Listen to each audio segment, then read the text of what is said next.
አረቦቹን የከፋፈለው የኢራን ጦርነት። ዱባይ ለምን የኢራን ኢላማ ሆነች?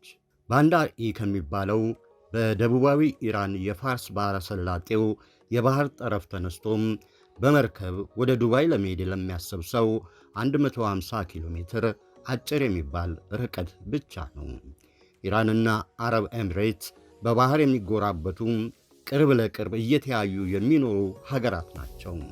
ሁለቱ ሀገራት በጂኦግራፊ እንዲህ ቅርብ ለቅርብ ቢቀመጡም ግን ደግሞ ብዙ ነገሮቻቸው ሩቅ ለሩቅ የቆሙና ፍጹም የተለያዩ ሀገራት ናቸው። አንድ የዶክመንተሪ ዘጋቢ ከኢራን ደቡባዊ የባህር ጠረፎች ቆሞ ከአድማስ ባሻገር የሚታዩትን የዱባይ ሰማይ ጠቀስ ፎቅ መብራቶችን በሩቁ እያማተረም አሁን ከቆምኩበትና ከባህር ባሻገር ባሉ ሀገራት መካከል የብርሃንና የጨለማ ያክል ልዩነት አለ ሲል እንደተናገረው ሁሉም ኢራን በብዙ መንገዶች በአካባቢው ካሉት የአረብ ሀገራት ወደ ኋላ ቀርታለች። ኢራን በምዕራባውያን ማዕቀብ ለረጅም ዓመታት የማቀቀች ሀገር ናት። ኢራን ከጎረቤቷ ኢራቅ ጋር ባደረገችው የ8 ዓመታት አሰቃቂ ጦርነት ከ1 ሚሊዮን ያላነሰ ሕዝብና ብዙ ሀብት አውድማለች። ኢራን ለረጅም ዓመታት በተከተለችው በሌሎች ሀገራት የሚደራጁ ሸማቂ ቡድኖችን የማስታጠቅና የመደገፍ ፖሊሲዋም የተነሳ ብዙ ስትከስር ኖራለች። በዚህ የተነሳ ብዙ ሀብት እያላትና ማደግም እየቻለች ከጎረቤቶቿ የአረብ ሀገራት ወደ ኋላ ቀርታለች። ይህ ሁሉ ተስፋ መቁረጥ ውስጥ የከተተው የኢራን መንግሥት ከእስራኤልና ከአሜሪካ ጋር ውጊያ ሲገጥም የአረብ ሀገራት በሚሳኤልና ድሮን መደብደብ ብቸኛ አማራጩ አድርጓል። አረቦቹ የአሜሪካ የጦር ሰፈር መቀመጫ መሆናቸው አያጠያይቅም። ይሁን እንጂ በኢራን ላይ በተደረገው ዘመቻ ሙሉ ድጋፍ ለአሜሪካና እስራኤል ሲሰጡ አልታዩም። አረቦቹ በቀጥታ በላያቸው ላይ ለሚወርድባቸው የኢራን ድሮንና ሚሳኤልም ምላሽ ሲሰጡ አልታዩም። አረቦቹ ኢራን ላይ የሚካሄደውን ዘመቻም እንዲቀጥል ከመደገፍ ይልቅ በሰላም ችግሩ እንዲቋጭም ሲወተውቱ ቆይተዋል። ይህም ሆኖ ግን ከኢራን በትር አላመለጡም። ኢራን ለምንድን ነው ጎረቤቶቿ አረቦችን የምትጠላቸው የሚለው ብዙ ያነጋግራል። ኢራን አሁን የተኩስ ማቆም በቀጠለበት ወቅት ራሱም የተባበሩት አረብ ኤሚሬት ላይ የድሮንና ሚሳኤል ጥቃት አድርሳለች። ኢራን አረቦቹን እየደበደበች የምትቀጥለው እስከ መቼ ነው? በዛሬው ትንተናችን የኢራን ጦርነት አጀንዳ እንዴት አረቦቹን እንደከፋፈላቸውና እንዳበጣበጣቸው እንመለከታለንና አብራችሁን ቆዩ።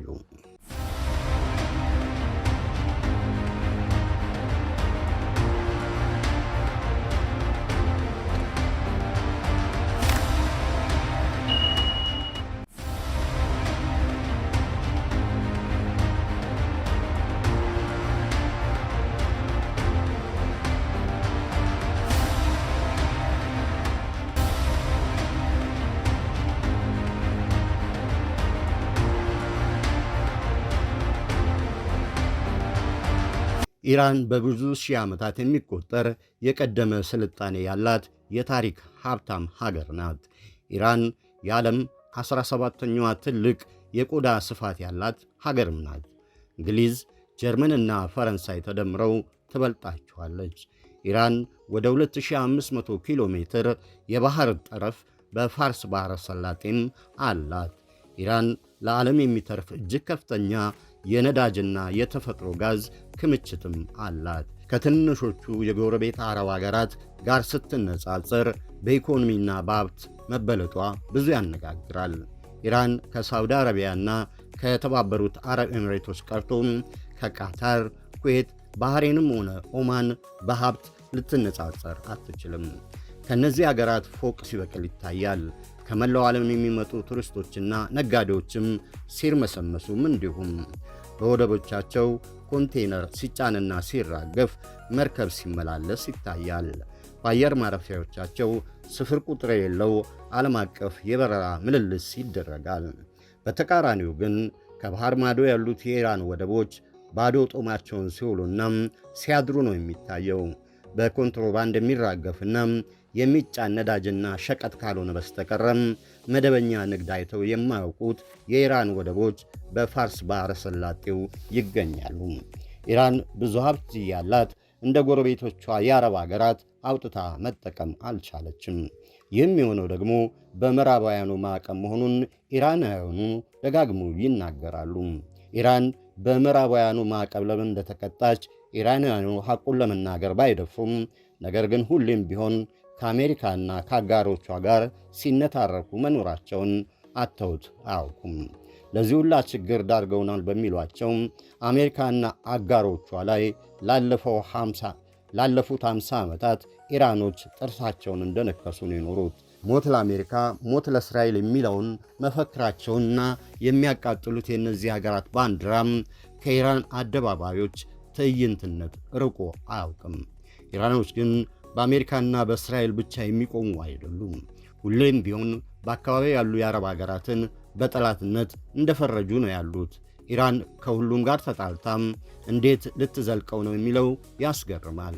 ይሁን እንጂ ከአሜሪካም ሆነ ከእስራኤል ጋር ግጭት በተፈጠረ ቁጥር የኢራን መንግሥት አረቦቹ ላይ ሲተኩስ ይታያል። ኢራን አረቦችንም ሆነ አሜሪካንንም ይውደሙ እያለች እስከ መቼ ልትገፋስ ትችላለች? በእስካሁኑ አያያዙ የኢራን መንግሥት እስከ መቃብርም ቢሆን ከምዕራባውያኑና ጠላቶቼ ከሚላቸው ጋር ለመፋለም የቆረጠ ነው የሚመስለው።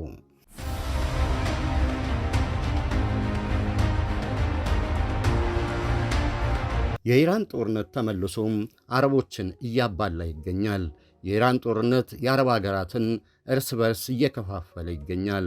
የተባበሩት አረብ ኤሚሬትስ የነዳጅ ላኪ ሀገራትን ማኅበር ኦፔክን ጥላ ወጥታለች። አገሪቱ በኢራን ላይ በተካሄደው ዘመቻ ጉዳይ ከነ ሳውዲ ጋር ልዩነት አሳይታለች። አሁን ደግሞ ከኢራን ጋር ለብቻዋ እየተላተመች ትገኛለች። አረብ ኤሚሬት ከአረቦቹ ቀስ በቀስ እየሸሸች ወደ አሜሪካ የበለጠ እየተጠጋች ትገኛለች። ይህ ደግሞ አረብ ኤሚሬትን በሂደቱ የኢራን ዋና ኢላማ እንድትሆን እያደረጋት ይገኛል።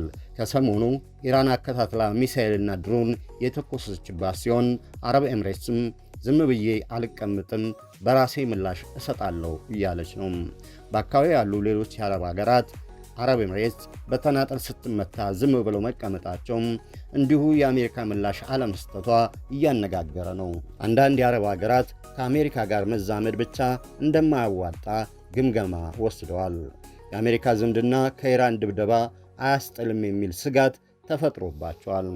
አሜሪካ በመካከለኛው ምስራቅ ቀጠናም ከ45,000 በላይ ሰራዊት አስፍራም ብዙ የጦር ሰፈሮች ከፍታ ብዙ መርከቦችና ሳተላይቶችን ወደ ቀጠናው አስጠግታ፣ ነገር ግን በመጨረሻ ከኢራን ድብደባ እንኳን ልትታደገን አልቻለችም የሚል ድምዳሜ ላይ የደረሱ አንዳንድ ሀገራት አሉ። ይሁን እንጂ አሜሪካ እስካሁን እንዳደረገችው ሁሉም ማንም ሌላ ኃይል ለቀጠናው ደህንነት ዋስትና እንደማይሆን የወሰኑም አሉ። አሜሪካ አጋሯ የሆኑ የአረብ ሀገራትን ለመጠበቅ እንደ ኢራን፣ ኢራቅና ሶሪያ ያሉ አጥፊ የምትላቸውን የአካባቢ ሀገራትን ስትወጋና በማዕቀብ ስትቀጣ ኖራለች። አሜሪካ ለአረቦቹ የሚሳኤል መከላከያ ገንብታለች። ግዙፍ የጦር መርከቦችን ወደ ስፍራው በማስጠጋትና ጦር በአካባቢ በማስፈር ጭምር አረቦቹ በሰላም ውለው እንዲያድሩ ስታደርግ ኖራለች። ይህን መሰሉን የደህንነት ዋስትና ደግሞ ቻይናም ሆነች ሩሲያ ወይም አውሮፓዎቹ ሊያቀርቡ እንደማይችሉም ብዙዎች ይከራከራሉ። አሜሪካ ዘመናዊ የጦር መሳሪያና ቴክኖሎጂ ከማስታጠቅ ጀምሮም ለአረቦች የሰጠችው የደህንነት ዋስትና በማንም ሀገር ሊሞላ የማይችል መሆኑን ብዙዎች ይናገራሉ። ይሁን እንጂ አሜሪካ ይህ ሁሉ ለጽድቅ ስትሰራ አለመቆየቷን የሚገልጹም አንዳንዶቹ አሜሪካ በዚህ ስራዋ ከአረቦች በብዙ መንገድ ስትጠቀም መኖሯን ይጠቁማሉ። ለዚህ የአሜሪካ ጥበቃ አረቦቹ ባጸፋው በገንዘብና በነዳጅ ውለታዋን ሲከፍሉ ኖረዋል። አረቦቹ ለዓለም ገበያ የሚያቀርቡትን ነዳጅ በዶላር ብቻ እንዲሸጥ በማድረግ የአሜሪካ የኢኮኖሚ ጡንቻ እንዲፈረጥምም አድርገዋል።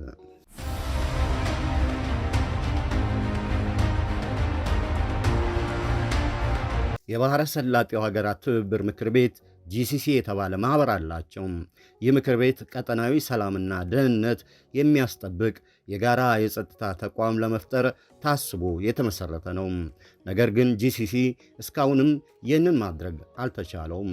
ይህ የሆነበት ዋናው ምክንያት ደግሞ ሀገራቱ በሀገር ሉዓላዊነት፣ በብሔራዊ ጥቅም ፍላጎት እንዲሁም በጂኦፖለቲካዊ ጉዳዮች ባላቸው አቋም የተለያዩ በመሆናቸው ነው ይባላል። የተባበሩት አረብ ኤምሬት እስላማዊ ጽንፈኝነትን ዋና የብሔራዊ ደህንነት አደጋና ስጋት አድርጋ ትመለከታለች። የሙስሊም ወንድማማቾች የሚባለውን ቡድን ጨምሮም እስላማዊ ጽንፈኛ ቡድኖችን በቀጠናው ተጽዕኖ እንዲኖራቸው ፈጽሞ አትፈልግም። ሳውዲ አረቢያም ቢሆን የጽንፈኛ ኃይሎችን ባትፈልግም የሳውዲ ጥቅም እስካልተጋፉ ድረስ ታግሶና አቻችሎ ማለፍን የምትመርጥ አገር ናት። ሳውዲ አረቢያን ጨምሮም አንዳንድ የአረብ ሀገራት ከቅርብ ጊዜ ወዲህ የየመን ሁቲዎችን፣ ኢራንንም ሆነ ሶሪያን አለዝቦ መያዝ ይቻላል የሚል አመለካከት እየፈጠሩ ይገኛሉ። ሳውዲና አንዳንዶቹ የአረብ ሀገራት ከሁቲ አማጽያንም ሆነም ከኢራን ጋር ተደራድሮ በሰላም መኖርን ምርጫቸው ያደረጉም ይመስላል። ይሁን እንጂ ይህን በተመለከተ አረብ ኤምሬት ከዚህ ፈጽሞ የሚቃረን አቋም ነው ያላት። ኢራንን ጨምሮ ለቀጠናው ጠንቅ የሆኑ ናቸው የምትላቸውን ኃይሎች ላይ ጠንካራ አቋም እንዲወሰድ ትፈልጋለች። አረብ ኤምሬት ከዚህ በተጨማሪም የኔ ብሔራዊ ጥቅም ወይም የጂኦፖለቲካ ፍላጎት ነው በምትለው ጉዳይ ላይ ማንም እንዲመጣባት አትፈልግም። የባሕረ ሰላጤው ቀጠና ሀገራት የአንድ የጋራ የጸጥታ ተቋም መመስረት ካለባቸው ተቋሙ ከሀገራቱ ብሔራዊ ጥቅምና ፍላጎት ጋር በማይቃረን መንገድ ሊንቀሳቀስ ይገባል የሚል አቋም አረብ ኤምሬትስ አላት። አረብ ኤምሬት የቀጠናው ሀገራት ብሔራዊ ጥቅምና ፍላጎት ጉዳይ ሉዓላዊነታቸውና ነፃነታቸውን እስከተረጋገጠ ድረስ ነው የጋራ ጸጥታ ተቋም የመመስረት ሐሳብ የምትደግፈው። ሌላው የቀጠናው ሀገራትን የፈተነና የከፋፈለ ጉዳይ የእስራኤል ፍልስጤም አጀንዳ ነው። አረብ ሀገራቱ በእስራኤል ጉዳይ ላይ የተለያየ አቋም ነው ያላቸው። ለምሳሌ ባህሬንና አረብ ኤምሬት በቅርብ ዓመታት ከእስራኤል ጋር የአብርሃም አኮርድ የተባለውን የሰላም ስምምነት ተፈራርመው ግንኙነት ያደሱ አገራት ሲሆኑም ሌሎቹ የአካባቢ አገራት ግን ገና ወደዚህ ውሳኔ አልመጡም። አረብ ኤምሬትስና ባህሬን ከእስራኤል ጋር አዎንታዊ ግንኙነት በመፍጠር የእስራኤልና ፍልስጤም ችግር መፍታት ይቻላል ብለው ያምናሉ። ሁለቱ አገራት ያረጀና ያፈጀ ነው የሚሉትን የእስራኤል ፍልስጤም ግጭት በውጭ ግንኙነታቸው ላይ ተጽዕኖ እንዲፈጠር አይፈልጉም። ስለሆነም ከእስራኤል ጋር ታርቀው የደህንነት፣ የዲፕሎማሲና የኢኮኖሚ ትብብር እያደረጉ ነው። ሳውዲ፣ ቃታር፣ ኩዌትና ኦማን ግን በዚህ ጉዳይ በተቃራኒ ነው የቆሙት። ከቀጠናው ሀገራት በብዙ መንገዶች የለዘበና ነጠል ያለ አቋም የምታራምደው ኦማን ናት። ኦማን ከአንዱ ጋር ወግኖ ሌላውን ማጥቃትም ሆነ የማወላወል አቋም በማራመድ አትታወቅም። ኦማን ቢቻል ሸምጋይ ሆኖ ከመታየት በዘለለ ማንም የአካባቢው ወይም ከአካባቢው ውጭ የሆነ ሀገር የመከተል ዝንባሌ አታሳይም። ኦማን ከሁሉም በላይ ደግሞ አንገት ደፍቶ መኖርን እንጂ በቀጠናው ከኔ በላይ ላሳር ብላ ልታይ የማለት ፖሊሲን አለማንጸባረቋም በሁሉም ወገን አሸማጋይና ሚዛናዊ ተደርጋ እንድትታይ አድርጓታል። ኦማን ሌላው ቀርቶ ከኢራን፣ ኢራቅ፣ ሶሪያም ሆነ የመን ጋር በቅርብ መኖሩን ችላበታለች። ኦማን በቅርቡ አሜሪካንን ከኢራን ጋር ለማደራደር ስትመረጥ ሁሉ ታይታለች። ከሁሉ በላይ ደግሞ ሳውዲ አረቢያም ባልተጠበቀ ምክንያት ኢራንን በተመለከተም እያራመደችው ያለው አቋም የቀጠናው ሀገራትን ግራ እያጋባ ይገኛል። ሳውዲ አረቢያ በተቻለ መጠን ኢራንን ታግሶ ለማለፍ እየሞከረች ነው ይባላል። በቅርቡ በተደረገው ጦርነት ኢራን በርካታ ሚሳኤልና ድሮን በአረብ ሀገራት ላይ ስታዘንብ ሌሎቹ በሙሉ አጸፋ ወደ መስጠት እንግባ ሲሉ፣ ሳውዲ አረቢያ ግን አይሆንም ብላ ስትቃወም ቆይታለች። ሳውዲ አሁን ከዚህ አቋሟ ፈቅ አላለችም። በኢራን ላይ እርምጃ መውሰድን አትደግፍም።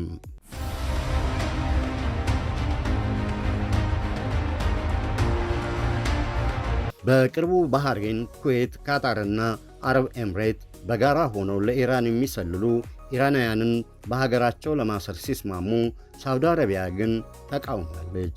ሳውዲ በተቻለ መጠን በቀጥታ ከኢራን ጋር መፋጠጥ ውስጥ መግባት እንዳልፈለገች በብዙ ጉዳዮች እያሳየች ነው።